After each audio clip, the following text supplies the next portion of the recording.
Welcome. Thank you very much for coming. It's always awesome to see a room full of people, and it's humbling for me as a speaker to really have such a great audience showing up and listening to me say things. I'm always shocked. So give yourself a round of applause. Thank you very much. So without further ado, I'm going to talk a little bit about myself, and then we'll get to the actual cool part of this presentation. I'm Tom Kopchak, and I am the director of whatever at Hurricane Labs, where I'm pretty much responsible for taking the customer's problems and giving them to the engineers to solve them. So I don't actually do any work, but I'm a manager, but I'm still an engineer and a researcher at heart. And this solid-state drive forensics research has absolutely nothing to do with what I do professionally. But it's still interesting, and I think this is one of those topics that we really are lacking a lot of information on, and I had some fundamental questions when I was looking at the research that was done on this topic that I really wanted to find out the answers to. And over the course of the next 40 minutes or so, I'm going to go through those questions. We're going to talk about how solid-state drives operate and the technologies behind them. And we're going to talk about what you need to consider if you're trying to do a forensics investigation on a solid-state drive and want to see if the data is still around, to determine if it's actually worthwhile to get that data back, or if there's going to be something that's going to make it virtually impossible. Also, during the course of this presentation, you might notice that I make some jokes that are quite bad. That's what the hashtag TomJoke is for. Internally in our chat system at Hurricane, we have something that you type in, bang, TomJoke, and it returns 404 humor not found. So I'm sure you guys all have access to things that can post things on the internet, either in your pocket or in your lap or something like that. So if I say something like that, go ahead and use the hashtag TomJoke, and we'll make it a thing. It's the dad jokes of IT. So without further ado, why we are here. Current forensics technologies and practices for working with hard drives, they're well defined. When you get a hard drive, which conveniently enough, one right here, normal laptop hard drive. If you're a forensic investigator and you got one of these, you would know what to do with it. It's well defined. Now, solid-state drives, they do behave differently in a lot of cases, and they present a whole lot of new challenges. And really, this presentation is going to look to explore those differences in detail, what challenges you need to be aware of, and considerations when working with an evidence-bearing solid-state drive. But first, I want to make sure that we get everyone up to speed on hard drive forensics. So I'm going to do a quick overview of traditional hard drive forensics and what that means to you, just to make sure we're all on the same page. This should be a review for a lot of you in the audience, and definitely something that we all pretty much have standardized and understood. But really, what we know is if you have a hard drive, one of these, you delete a file off of it, it is often, if not never, truly deleted. It's very easy to recover that in a lot of cases, and that data is not truly gone. And this really has become a cornerstone of a lot of the basic forensics practices. Someone has something they shouldn't on a hard drive, they delete it, the feds undelete it through not all that complicated processes. Files come back, they throw you in jail for 47,000 years, and then everything's good. Well, it's not good, but you know how that works. Now, if you were to be like, I want to delete this data, and you quick format that hard drive, the data's still there. It's not truly deleted, it's not overwritten. And in order for data to be deleted from a hard drive, it has to be completely overwritten at least once. I have not been able to locate any published documentation that says on a modern hard drive, you can recover data that has been truly overwritten once. That isn't saying that is not impossible. It's not saying that there hasn't been some branch of the government that has done this sort of thing. It is just not something that people are talking about as being practical. Also, a traditional hard drive fundamentally is a rather stupid piece of equipment in the fact that it is not doing anything intelligent under the hood to move data around, manipulate the data, optimize it. It gets the data, it writes it onto the platters, and that data is there on the drive. The drive is not going to go out on its own and say, hey, I want to move this block from this block because I feel like it. Your normal hard drive is not going to do that. And that's something that forensic investigators recognize. And they aren't going to move blocks independently of the operating system. So any sort of optimization of the position of data on the platter, because this is a big spinning disk of metal, with magnetic bits scattered all around. Sometimes it's slow and inefficient to try to find that data. So on the hard drive, the operating system a lot of times will try to realign the blocks to defragment the drive. That's something that the drive is not going to go out and do because it feels like it. Solid-state drive, on the other hand, does things differently sometimes. The other thing that we know is that, this hard drive, it's just a Seagate one. If I had a Western Digital or a Hitachi or another brand, it would behave the same way. So if we're a forensics investigator, we get a laptop with a hard drive in it or a desktop with a hard drive in it, we can pretty much use the same universal truths when dealing with this data. Surprise, surprise, though, solid-state drives change all of these fundamental theories and beliefs that we have.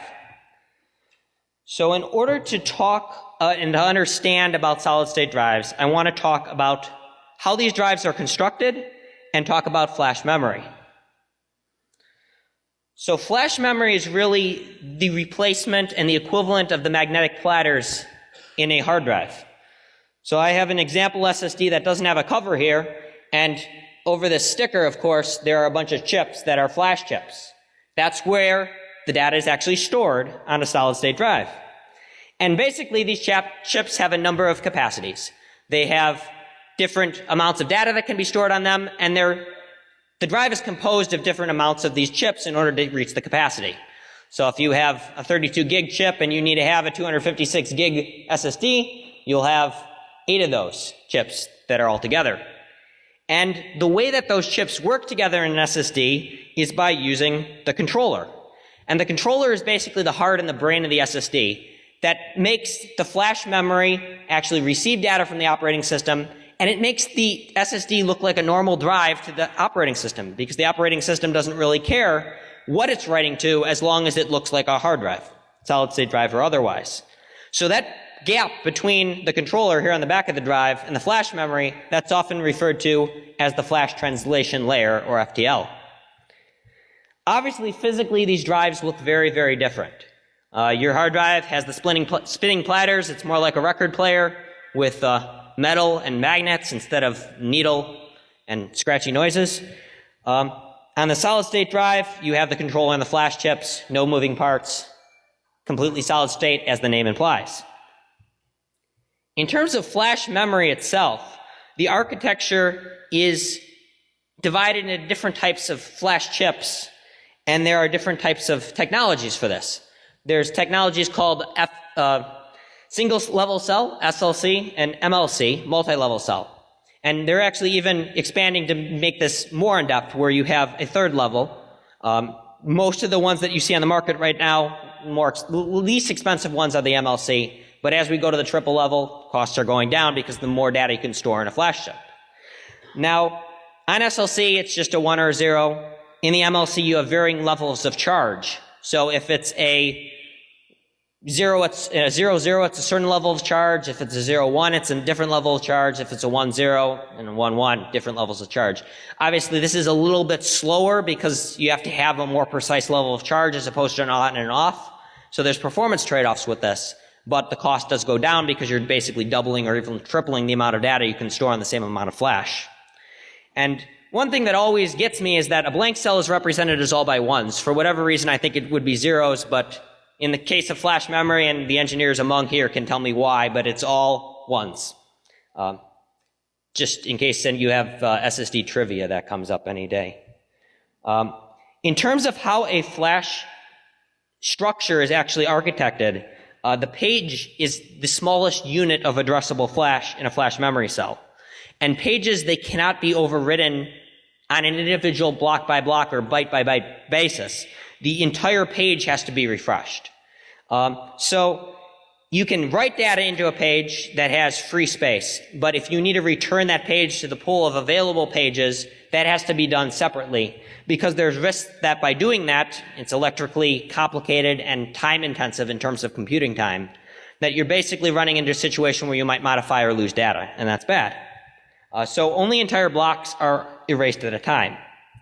And then when the data is erased or deleted, the blocks containing these data is actually just marked as invalid. So that the operating system is like, hey, we don't need this anymore, or the drive is saying these blocks are no longer needed, I'm going to mark that as invalid. And they cannot be reused until they're completely erased because of the risk of manipulating data. And it does take a lot of effort and time, computationally speaking. So this is all fast in terms of human time, but the slowest thing that an SSD can do is erase data at this point. And that's why this is done. So the speed of an SSD is really determined on having available blank memory that can be written to.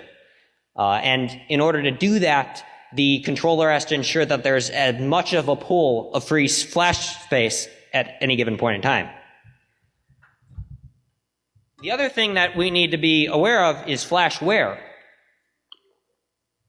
So unlike your traditional magnetic drives where you're dealing with just magnet on metal, flash cells actually have a life cycle.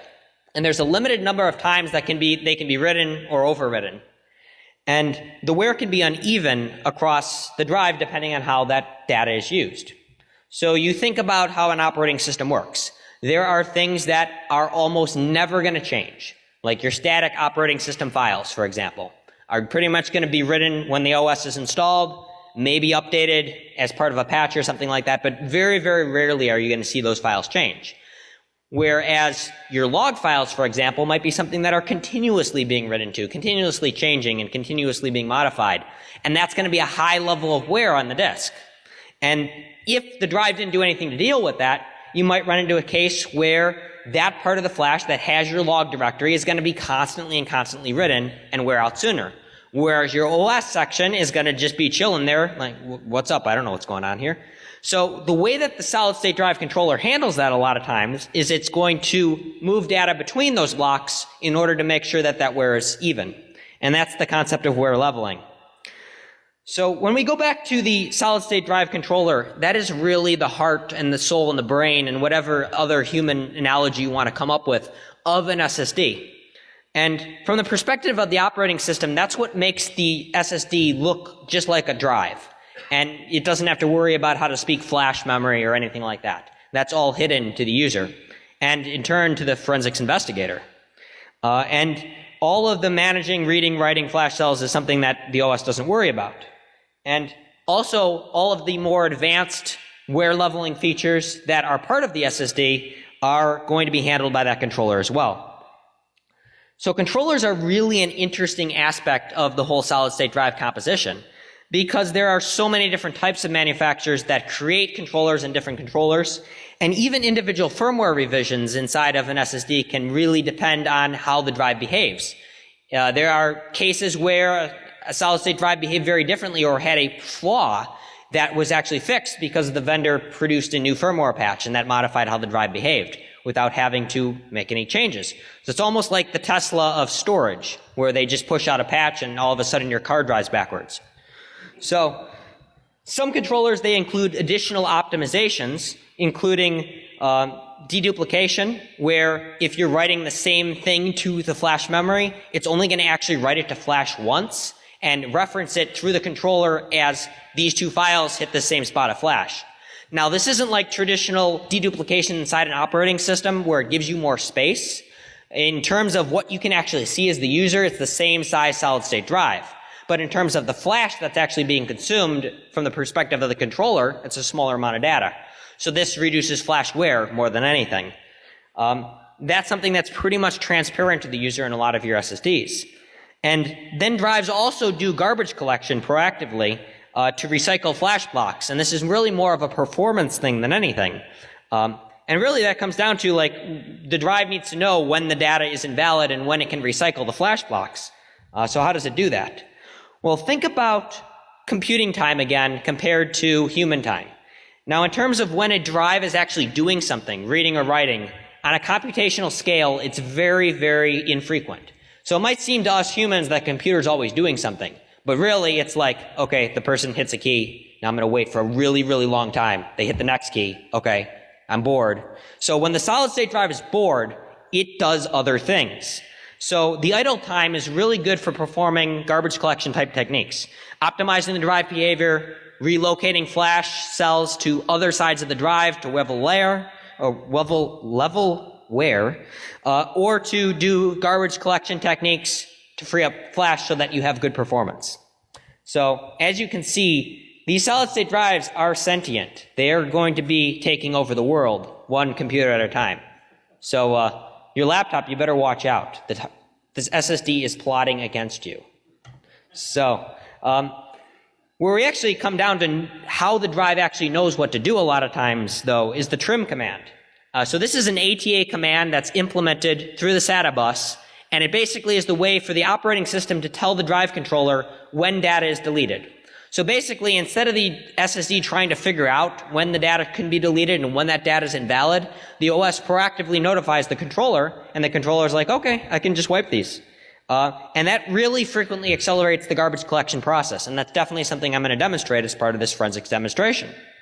But really, the thing to keep in mind here is, in general, your SSDs are going to behave more and more like your enterprise SAN controller or RAID array than simply a simple dumb hard drive. So this is one of those things where an SSD is fundamentally different from your normal storage, and that definitely has forensics implications. And really, the questions that I have when I started looking into SSD storage years ago was, how do we determine if solid-state drives impact the forensics process?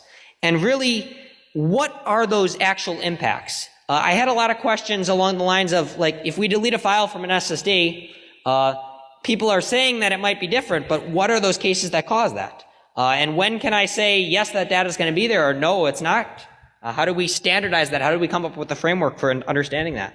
And really, the question that is facing a lot of forensics investigators, including a number of them that I've interviewed, is they're treating SSDs like normal hard drives when they're doing investigations.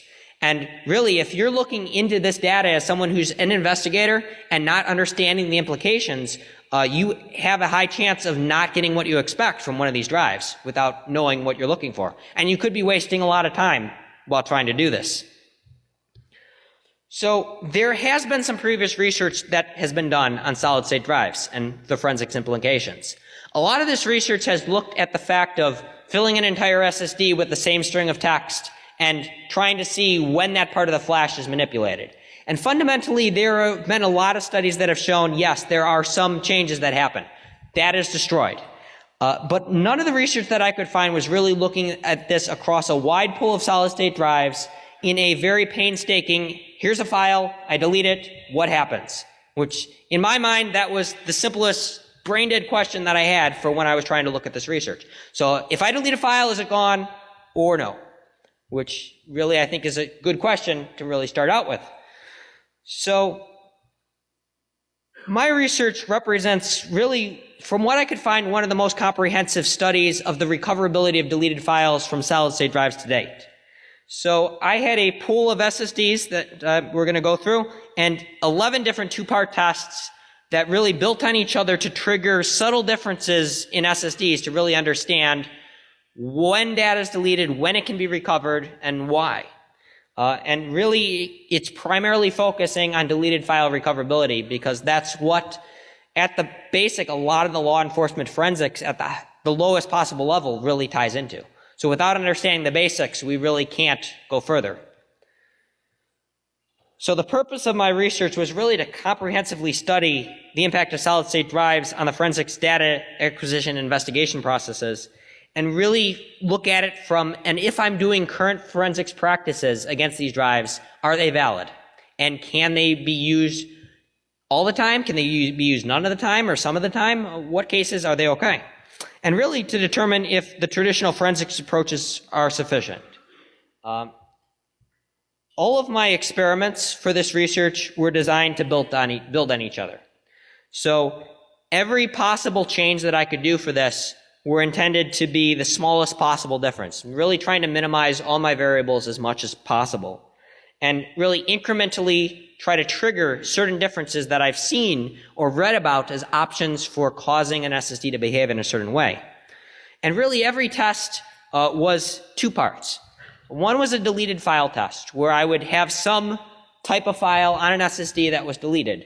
And as we know, on your normal hard drive, deleting a file doesn't make it go away. So really a simple way for me to tell if a SSD is doing something is to put a file on a whole bunch of SSDs, make sure it's written on that file or on that drive for sure, delete it, image the drive, try to recover it, see what happens. And it's really simple, but it is a very blatant way of demonstrating the difference.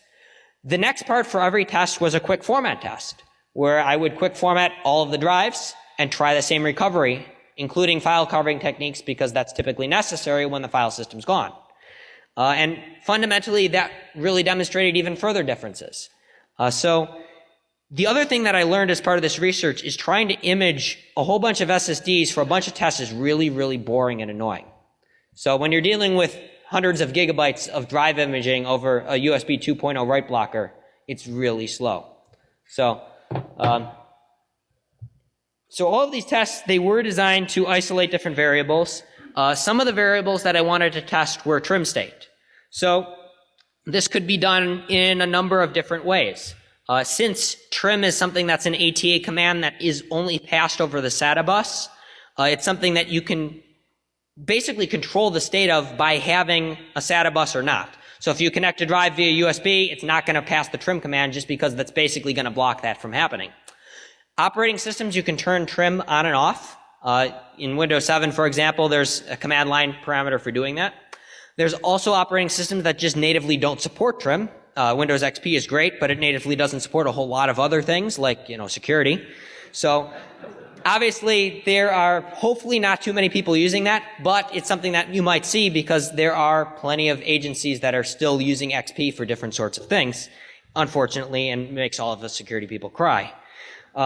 There are other types of things that I was looking to isolate for this. The number of files present. So is a single text file, for example, going to behave differently than an image file because it's a larger type of file? So would we see the text file still be there and the image file gone, or vice versa? Would having more than one image file on the drive make a difference?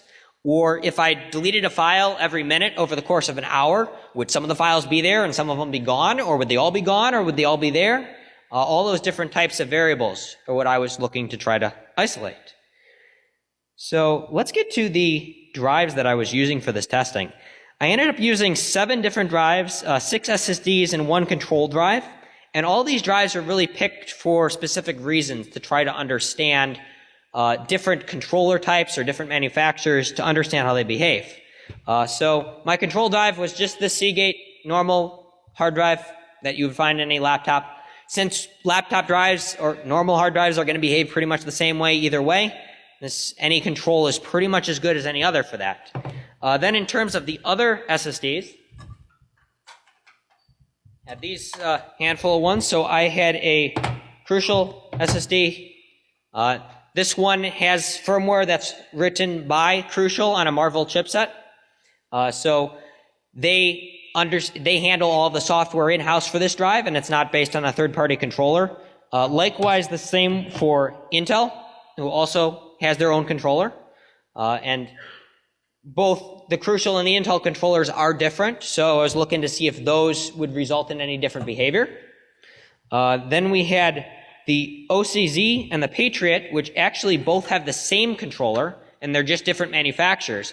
So I wanted to see if having the same controller and the same firmware revision, just with different manufacturers, would result in different behavior. And a lot of times it turned out to be very much the same, except the OCZ one died partially through the testing. So after it stopped working, it didn't behave the same way. Then there was the Samsung, which Samsung has their own controller, which is actually a 3-core controller, and I could find 0 documentation with what any of those 3 cores would actually do. But it is their own firmware and their own implementation, so it is different than Crucial and Intel and all that, and it doesn't use a generic controller, the SandForce one that's in the OCZ, and the Patriot. And then there's also this Super Talent one, which was interesting because it's one of the first SSDs that I was able to locate, and inside of this Descript case that shows nothing is actually a 1.8-inch SSD with a parallel to SATA bridge chip. So this is like ancient SSD technology from like 2009. So in terms of ancient, it's not really ancient by human standards, but by technology standard, it should be just probably really old. But this was interesting for me because of having a SATA to parallel ATA bridge chip that shouldn't allow any SATA commands like trim or anything to even get to the SSD controller. So I wanted to see how, a modern SSD versus a really old SSD behaved and compare that to a normal hard drive. So all of these were selected for different factors, and I really wanted to try to look at this from a picture of the SSD landscape. Obviously, I couldn't go out and buy every single SSD that existed because I don't have millions of dollars laying around. But this should be a good picture of what we should expect to see. And these tests can be used across new SSDs and new manufacturers to understand. So if you run into something you've never seen before, I've never seen before, you can do similar tests and really get a basic understanding of what to expect. Now, my forensics lab for this consisted of a dedication evidence creation and evidence collection machine. I never ran an operating system or anything like that on the test SSDs because I wanted to eliminate the variables as much as possible. So the only data that was written or read from these SSDs were the files I was working with. It would definitely be interesting to look at this from an operating system perspective, but tracking that in an efficient and sane way just was not something that I really felt for this type of research. Someone wants to run with that, by all means, go ahead and look at that. It's definitely something that needs to be explored. And I also look to use open source. So the Kane Linux forensics distribution was my choice distribution for collecting and analyzing all the data. And all the evidence was collected using a forensics write blocker. Now, there has been research that has shown that an SSD on a write blocker has been demonstrated to modify data in some cases. I wanted to look at this from the perspective of someone who was analyzing the drive without doing any chip-by-chip analysis or bypassing the controller. So I was looking at this as a traditional forensics investigator using the tools that would be accepted in court in order to analyze data. So for one of our sample tests, and I will just start with really what was one of the fundamental and most basic tests, was the idea of writing a single image to a file. And by image, I just mean picture. So I took a picture, I wrote it to all of these disks, and I mounted the disk, and that's important because caching is something that can happen on an SSD, where it would just be in read-only memory. And I wanted to make sure that the drive had that data truly committed to flash, so that I would look at it in another machine, it would still be there, so that I knew it was in the cache, in the memory, and written to flash. And then remount the drive, I would delete it, and then make sure that I would image the drive and see if it was recoverable. Now, that seems simple, and if you're knowing how forensics are working, which is everyone here, you delete a file off a drive, you don't do anything special, it should be there, right? Yeah, I'm getting some nods, that's good. Now, across the tests that I did on SSDs, it was not always recoverable. So that begs the question of why. So, different variables, and I'm going to get into this in the results, but the drives did fundamentally behave very differently. So some of these drives would go ahead and almost purge the data instantly once it was deleted. And a lot of times that was a component of the trim state. A lot of times there were different factors, but that was probably the biggest one. That would result in the data being basically completely completely unrecoverable in that period of time. The second test for every test run was a quick format. So it would take the same drive, same that I imaged. I'd go ahead and quick format the drive, take an image of the drive after I unmounted it, and try to do file recovery. And this was a lot of times done with file carving because the file system was gone at that point. Most of the time I would say all the time on your normal hard drive, that data is more or less recoverable. On your SSDs, a lot of times it was completely gone. Obviously, any SSD where it was gone in the test beforehand, the first test, it didn't come back, which is probably a good thing. That would be really weird. But for a lot of the drives where it was originally still there, the quick format would make that go away as well. So our understanding of data sanitization on an SSD level fundamentally does change as a result of just you working with an SSD. But it's not always the case. So as I was doing these tests, I started to notice some patterns. So all the files on the control drive were pretty much recoverable all the time. There was a very significant difference in SSD behavior, and I started to see them break into two different groups, where there were some that were resulting in a very low recoverability in a lot of cases. But there were also a number of SSDs that behaved very, very similar to the control hard drive. And the ones that had very low recoverability were pretty consistent across the board in those tests, and the ones that had reasonably high recoverability in a lot of tests were pretty common as well. So without further ado, I want to dig into the results of the research and scare you with some bar charts, which aren't going to be too scary because I don't want to freak people out with numbers and stuff like that. I tried to break this down in a bunch of different ways to really illustrate the points. If there are questions about this, we can definitely talk later after this presentation as well. But really, this is just an overall scale of everything that I saw across the test. You'll see all the way in the left is the Seagate hard drive recoverability, and I apparently don't know how to use this. But right here, when you see the Seagate drive basically matches the Patriot SSD's behavior and the Super Talent SSDs exactly across all the tests. The thing you'll notice here is, let me make that go away, the OCZ SSD, it's very close here to the Patriot one. This was the point where the Patriot failed. So it was behaving exactly identical. And based on everything I had seen, the same controller, I would expect, I guess I could make that yellow, but I would expect that bar to be exactly the same had the drive continued working throughout the test, just based on extrapolating the results that I was seeing. But we also look at these. There's some drives here near the bottom, the Crucial, your Intel, and your Samsung, that are a lot lower recoverable than your normal SSD or your normal hard drive. And that was definitely interesting. But really, this graph by itself is kind of misleading, just like every other graph. So I need to go into some more detail to really paint the picture of what was happening and to make this clear. So, like I said, the trim state was really the biggest factor impacting recoverability. So here on the left is my results of recovering data when trim was on. And then on the right is when trim was off. So you look at this from just, obviously you have trim, it's going to make your chances of recovering data a lot lower. Now these ones right here at the bottom, your Crucial and your Intel, were a single text file on the drive saying this is a text file because I'm really creative. That single text file was not something that when it was deleted was enough to trigger a garbage collection or a trim event where it actually overwrote that part of flash. Every other case for the Crucial and the Intel, it was an image file that was large enough, that was something the drive controller saw as significant enough to wipe that data proactively. So in pretty much any case with a large enough file on those type of SSDs with trim enabled, that data is gone upon deletion immediately. The Samsung was pretty darn close. And then if we just clear this out, we look at the other ones are all pretty much near the top there.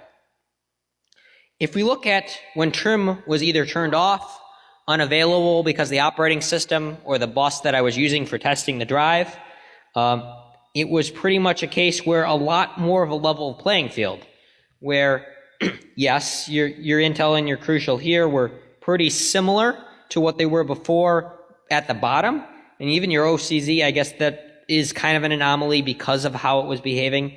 It ended up would match just like the Patriot. But a lot of these drives with trim off behave a lot closer to a normal hard drive. So not quite the same. There's still going to be cases where data goes away. But it's definitely a case where you see lower recoverability, significantly lower recoverability with trim turned on as opposed to off. This does combine quick format and non-quick format. So wanted to look at file deletion first, and then we'll look at formatting. So this takes away all of the formatting tests and just looks at, I had a file and I deleted it regardless of trim being on or off or anything like that. So you will see across the board, your Crucial and the Intel, and to lesser degree your Samsung are lower recoverability. Your Seagate and your Patriot and your Super Talent basically act like normal hard drives. So we basically have two different classes of drives where something that behaves very close to a normal hard drive and something that behaves very different. But what really looks more blatant and more obvious is the quick format recoverability. And we know on a normal hard drive, you can pretty much recover data if it's quick formatted. On an SSD, if you have a Patriot, you're good. And your Super Talent, you're good. But if you have one of the other drives, you quick format the drive, it's pretty much gone. And that's really a fundamental change for how we view forensics. So if you're dealing with a drive that's been quick formatted and it's one of these ones that offers very low recoverability, your chance of getting evidence from that is going to be pretty low.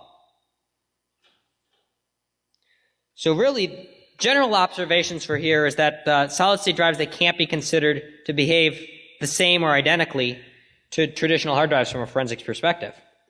Deleted file recoverability, it does vary significantly, and it really depends on the type of the drive and the controller. And as we saw, different factors, if trim is on or off, how the drive is connected, what operating system, what types of files are being deleted, is there a quick format in play? Those really impact the likelihood of recovering data. So that kind of leads to my contributions for this research. I really think that this would be something that can be referenced when attempting to recover deleted files from an SSD, and really to help understand what situations lead to successful recoverability. So if you're someone who needs to face a solid-state drive in a forensics investigation, this framework for some of the testing that I did can really be used to understand what you need to do to see before you spend a lot of time trying to recover data off of that drive if it's something that's worthwhile or not. And really, the impact of trim, it's been something that's been published on a lot lesser scale. This is really the biggest demonstration that I could find of trim actually having an impact on forensics recoverability across a large range of drives, whether or not it's turned on or off. So really, to look at the conclusions that I have for this, as a forensics investigator, you really need to be acutely aware of the drive differences. You need to understand, yes, first and foremost, you're dealing with an SSD. You need to understand that the drives are going to behave differently and how to recover data from them, and that SSDs do negatively impact the recoverability. And then we also have to look at modifying our forensics practices to recognize these drives and understand what they can be done, what can be done with them in order to get data back. Or if there's any way that we have to look at this at a more deeper level. If we look at the flash, bypassing the controller, is that something that might be forensically practical? It's one of the things that I think is a great opportunity for some future work. So definitely when we're looking at the future work here, bypassing the flash controller is something that is definitely interesting and way beyond my technical capabilities to understand how that electron stuff works. So some of you I know are smart enough to do that. Definitely something to look at. Looking at how an operating system makes a difference. If the operating system's running, looking at more forensics data, that could definitely be something that is an opportunity to look at as well. So I'd like to acknowledge a couple of people who helped make this presentation possible. 3 professors at RIT dealt with me for way too long for getting this research done. It took years. I'd like to thank them, Dr. Pan, Dr. Mishra, and Professor Stackpole, and then Bill Matthews at Hurricane Labs for supporting me through this research. With that, I'd like to open the floor for any questions, and I will leave my contact info up here if anyone wants to stop by. Thank you very much.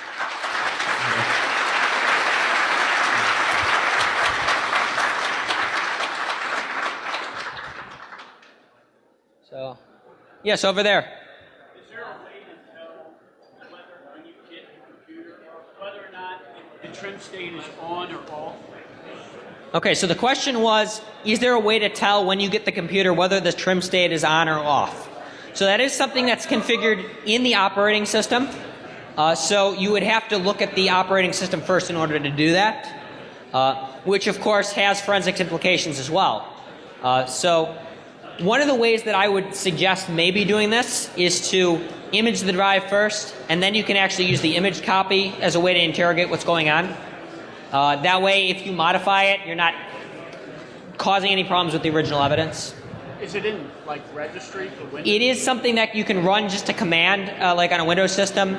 There's just either a PowerShell or a command line. It'll just print the value of that, whether it's on or off. I believe it's stored in the registry as well when you make that change.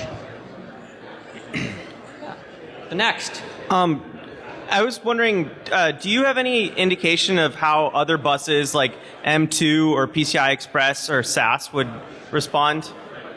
Yes, so M2 and PCIe for SATA type drives basically function the same way. So it is passing a SATA type bus, like an mSATA disk. It looks like a PCIe slot, but it is SATA. So that would behave the same way as what I was seeing. M2 is the same idea where it's a SATA bus. Now on SAS, a lot of times that's going to be behind a RAID controller, and the RAID controller often does not pass the trim through, although some of the newer RAID controllers will actually do that. So that would be a little bit of a different behavior. Now there was one other bus you mentioned. SAS, SAS? PCIe. Okay, so we covered everything. One more quick question. Yeah, sure. What about enterprise-grade drives that have overcapacity? So every SSD in some way has some kind of overcapacity. So you look at your 120 gig SSD, typically has 128 gigs of flash. The enterprise ones could be, 100 gig disk that has 128 gigs of flash. So the behavior should be very similar because the over-provisioned flash is still going to be there. And one of the tests that I did actually simulated over-provisioning the flash by partitioning the drive a lot smaller, which is the same fundamental idea. And basically I observed the same behavior that I expected. Thank you. Yeah, you're welcome. We have another line over here. Yeah, sure. So you mentioned bypassing the FTL. Some studies have already been done on that by UC San Diego, and the results were published in, I believe, 2011. Yes, so, I actually looked into some of that research, and I know exactly what paper you're talking about. Yeah, using the custom FPGA controller to bypass the behavior of the FTL. So yeah, just wanted to make sure that everybody else was aware of that as well. No, yeah, that research is definitely interesting, and I think a lot of that was looking at the contents of the flash cell itself, and trying to assemble that would be really interesting. Like, how do we pull actual files off of that? Because definitely if you're looking for a string of text, that's a great way to find that data. If you're looking for images or larger files, trying to piece all that together, definitely something that is more work can be done on. So. One more question. Yeah. No, I get one more question. Okay. So you guys, we can talk afterwards, but I will take one from this way. Hey, boss. How's it going today? So I actually work for a storage manufacturing company. I was wondering if you've given any consideration or if you can talk to the impact of bit rot on SSDs for forensic investigations, especially since bit rot on SSDs will occur so much faster than on a powered-off hard drive. Yeah, so in terms of bit rot, what he's referring to is the fact that the flash actually degrades over time. So a normal hard drive, there's some magnetic decomposition as time goes on. On a flash cell, it's quicker, just to make sure. Yeah, no, Okay. exactly right. Yeah, so that sort of thing, from a forensics case, a lot of that is going to be not necessarily identified through the controller, because the controller, it's going to either see that and it's going to be there, or it's not. Now, the controller might proactively move that to somewhere else or refresh the contents of flash to basically re-energize the cells. But from a forensics perspective, I don't know if that's going to be something that's necessarily going to be available through the controller. Well, the concern is that in the past, we've actually been approached by some people who are trying to forensically analyze some of the SSDs in some of our products. And the problem is that you achieve a warrant or similar, you take this equipment out of its source location. As soon as you power it down, the controllers no longer have the ability to scrub the SSDs. So if that stuff is sitting in a forensics lab before, 2, 3, 4 months before it's analyzed, by the time you get to analyzing it, 3, 4 months, some SSDs will already start to lose data. So one of the things that I noticed as part of this research is pretty much all of the cleaning of the data happened almost instantly. So in terms of deleting data, I think it's going to be pretty much gone regardless. Now, in terms of actual stored data on there, I didn't see any cases where if I left these drives sit for months on end that the data would be gone or anything like that. Now, I guess it's possible where that bit rot could happen in a period of time. It's just not something that I saw as part of this research. All right, beautiful. Yeah. Okay, thank you very much. I will be outside for any other questions that you guys might have. Thank you very much. You've been a great audience. I really appreciate it.